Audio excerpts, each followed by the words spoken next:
Chapter 1 Sidepiece Blues. I am a mentally ill, queer, widowed writer artist in Hollywood, cisgender femme, witch. I have an MFA from CalArts. I devote all my time to art and writing. My family in SSDI supports me. I don't have a job. I'm 38. Ursula Le Guin was a semi-famous writer slash artist, a lot of us, who I have been observing over the internet for a long time. She's been on my radar for about 10 years. I think I saw her read it just for spit. And I don't remember who added who on Facebook. March 2015, she made flirtatious comments on my Facebook selfies. One afternoon, she Facebook chats me, calls me beautiful and talented, asks me to hang out that day. She's getting her tarot cards read at Echo Park. She invites me to come along.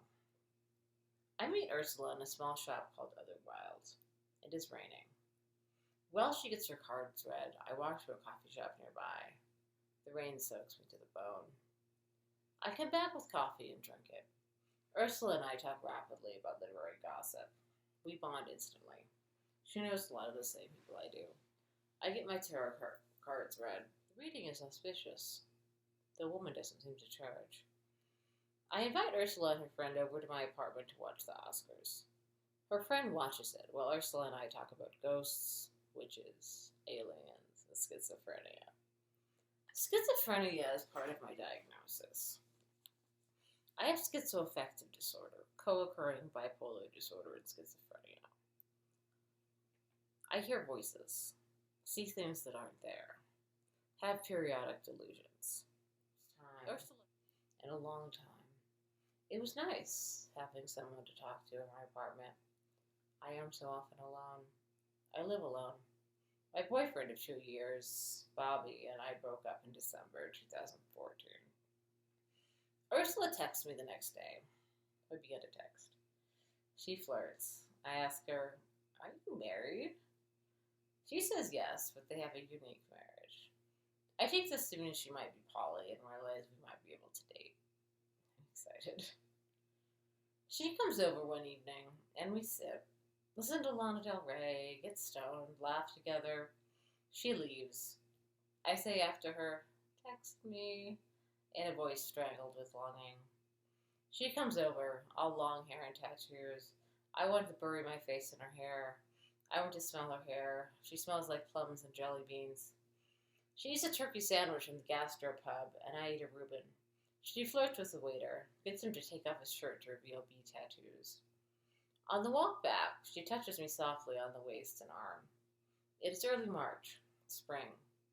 We joke about how the waiter was putty in her hands, how femme passing erased our date in his mind and added to our catty complicity. I think I could love her, but I am afraid of her. I know she's married. I don't want to be her next residence. We are mutually unavailable, making time together, marking time together. She leaves to go back to her wife. I go back to my writing. When I look at her Instagram later, I see she is posting photos taken of things in my apartment, but I am absent. I wonder if she's keeping me a secret. I am the other woman. Like the song, I manicure my nails, enchant my clothes with Miss Dior, keep fresh flowers, and will spend my life alone. I listen to Lana Del Rey's cover of The Other Woman over and over. It satisfies me. I don't know if Ursula's wife knows about me. I am her side piece. I am too married to my writing to want a real relationship at this point, so that's fine. Or at least, I tell myself it's fine.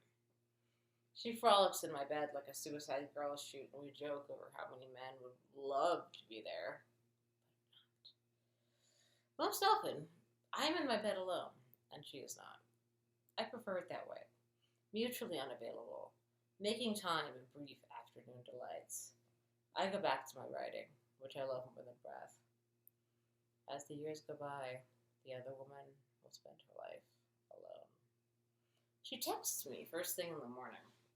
She calls me pretty witch and sends emoji kisses. She texts me during third period as she plans lessons to the Cocteau twins. I ask her if her partner knows about me. She says no, they are redefining their marriage. It's hard. I consider my ethics, causality, whether I'm a symptom in a larger problem within her marriage or a home-wrecking mistress who should really knock it off. I've never kissed her on the mouth. About the face and neck, but not the mouth. She says that is one of her marriage boundaries, and I respectfully comply, though I yearn to kiss her. I do not want to possess her, but I want to know her better. I worry my simple presence in her life as this other woman will destroy her stability. I care more for her well-being as a friend than needing her to be my lover. But I want her. She's hauntingly beautiful. She calls me her teen goth femme fantasy come to life, and I melt. I wonder if there's a place for us. The place I want is secondary to her poly. I want her partner to be okay with this. My intuition tells me she will not be when she knows. She does not know yet. I wait with bated breath. I was once married to a woman too. Domestic partnership was what it was legally called. She committed suicide with my pills near the end. After about a year, I found her naked corpse next to me in the morning. I inherited the guilt and all of the wedding presents. The Wedgwood china sits unused in the box. Wedding pictures in my apartment. Our custom Etsy two-bride wedding topper on my desk. Ursula comes over, sees these signs of a previous marriage. They drove my last boyfriend away. The ghost is strong. I am haunted, yes, but she says she loves spooky girls. I read Ursula's tarot. Predict divorce, a change of residence, an approach, and a seduction. Weakness on her part. The cards never lie. Twice already, we have read these dire predictions. She paces, wonders if my wife's ghost is sending a message of disapproval through the cards. I reassure her that my wife's ghost approves. Katie was her name. Katie is so often with me.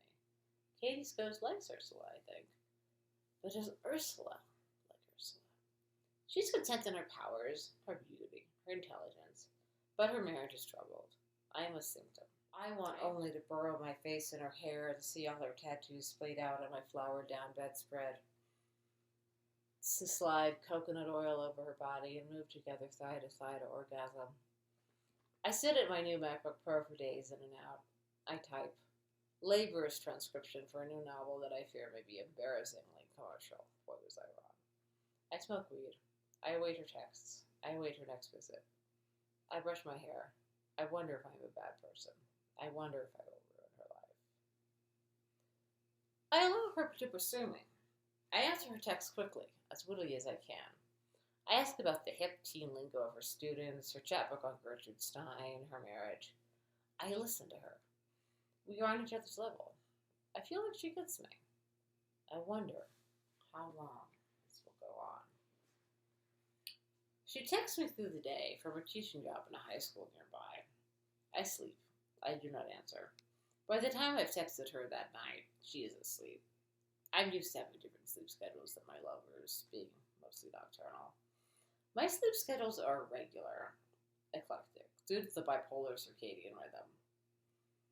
Because of the schizoaffective disorder, which is co-occurring bipolar and schizophrenia, I'm lighter to get both, and then I also have anxiety and PTSD, so I can't really work, and I don't even leave my apartment very often.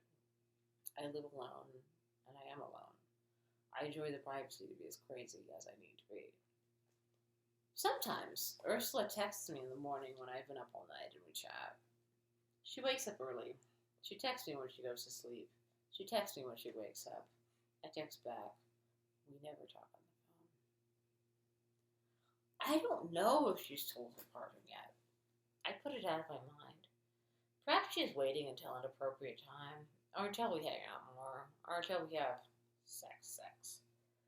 I decided in therapy that I will require her to tell her partner we have more friends who I can go any further sexually with her. Ethics. I hope I can stay true to this. The last time I slept with someone in a relationship, boy, did karma bite my ass. In 2004, I had a lot of sex and coke with this horrible dude who was living with his older girlfriend. Girlfriend found out, sent me a mean MySpace message saying Karma is a bitch. Well, she was right. I left San Francisco with herpes, impoverished, humiliated. I do not wish to go through a cycle like that again. What will be the karmic backlash of this affair? I look after my own self-interest. I protect my karma. I gird my heart. I Mod Podge collage cutouts from a benefit roller lash package.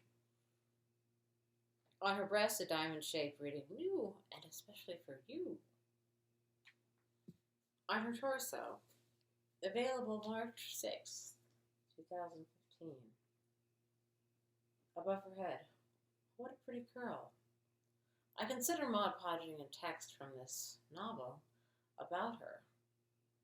I realize that if I show this painting, I will reveal our affair publicly. I do not add text. I text Ursula a photo of the painting. I put it away. I do not photograph it for my website like all the other paintings. I do not put it on Etsy like I used to do. Ursula asks me to draw her, and I do, texting her back a Sharpie sketch on canvas.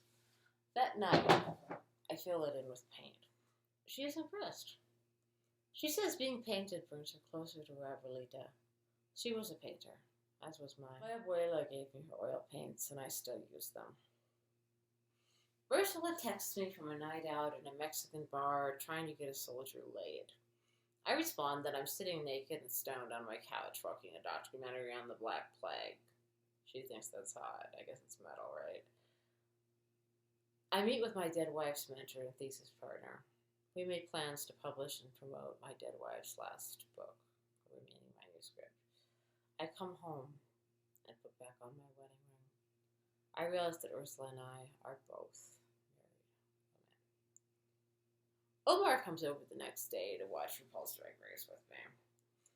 Ursula and I are both married women, I say, but I'm married to a dead woman, and she's married to a live woman.